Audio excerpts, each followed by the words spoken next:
A nova obra de Santiago Llobo recolle as protestas de mar que foron outorgadas nos séculos XVIII e XIX polos capitáns ou pilotos de barcos mercantes na contorna da Fisterra galega. Trátase de documentos nos que se declaraban os incidentes producidos durante a viaxe que poidesen afectar tanto o buque como a carga. É un libro de historia. Mellor dito, un libro de historias, de pequenas historias, vale? Pero pequenas historias que teñen un denominador común, que é que están contadas polos seus protagonistas, non por terceiras persoas, non? Entonces, é un libro que ten varias cousas novedosas, pero bueno, vamos contar un poquinho de onde ven. Isto todo nace dun tipo de documento notarial que se chama protesta de mar. Protesta de mar eran aqueles declaracións dos capitáns dos buques mercantes cando tiñan un incidente de navegación, tiñan que acudir nas seguintes 24 horas a un escribano de marina ou un notario, a un fedatario público, e decir o que lle pasou. Era unha declaración para eludir responsabilidades.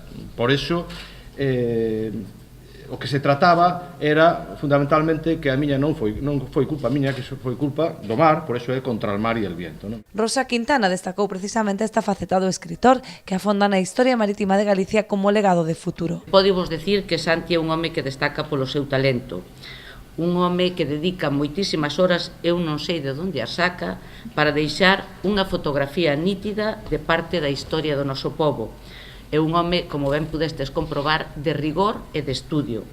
O seu traballo é sobresaínte por o alto valor histórico que contén.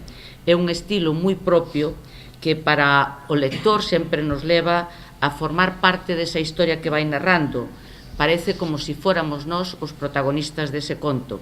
Esta nova publicación vense sumar a longa lista de títulos do autor que teñen como denominador común a recuperación do patrimonio marítimo afondando en temáticas variadas como a carpintería de Ribeira, as conserveiras ou as fábricas de salgadura. Títulos como Mar de Outes, Memoria salgada dun pobo, Anaquiños de historia do Concello de Muros ou 200 anos de salgaduras e conserveiras.